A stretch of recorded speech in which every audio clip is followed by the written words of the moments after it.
Mga nagpapagong balita para sa Listo Lasaliano.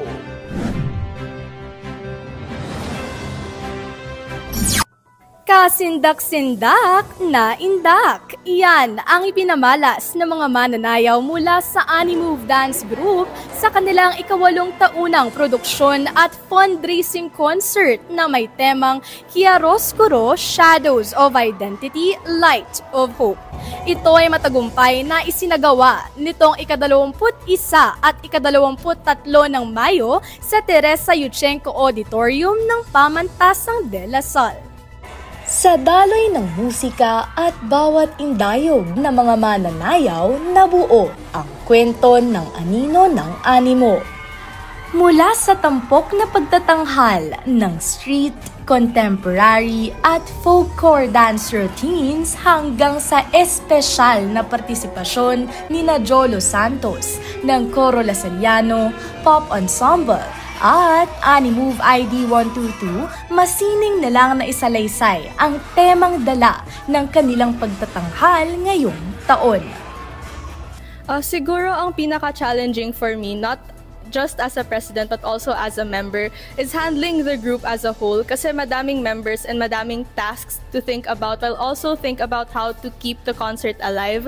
Although sobrang rewarding ng outcome of the concert, madami kaming na-encounter na unexpected problems na iniisip namin habang nag-aayos kami backstage and also while thinking of the dances.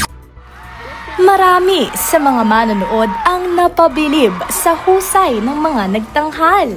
Kabilang na si Katrina Del Rosario, isang mag-aaral mula sa UMS 11B. I think talaga para sa music pa lang, to the outfit, I think everything was so perfectly executed. Tapos yung pinaka-favorite ko siguro na moment is yung nung nagtanggal na sila ng mask sa simula. Parang, wow, ang exhilarating talaga. Like, nakikita mo yung passion sa mata nila. That's, ayun, like, I just loved every part of it.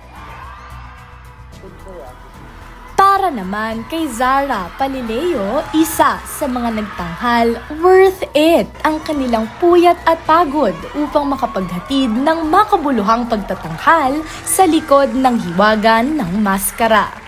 Para sa akin, sulit na sulit ang pagod at puyat para sa produksyong ito dahil bilang isang performer na first time magkaroon ng ganito kalaking production at lalo na dito sa Teresa Yuchenko Auditorium ay nasasabi kong naibahagi ko ang aking mga dance quality skills and aking performance star quality.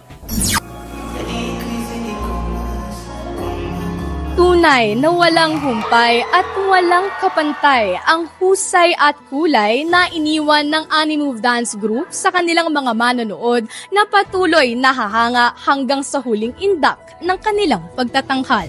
Bea Ranolo para sa Listo Lasaliano.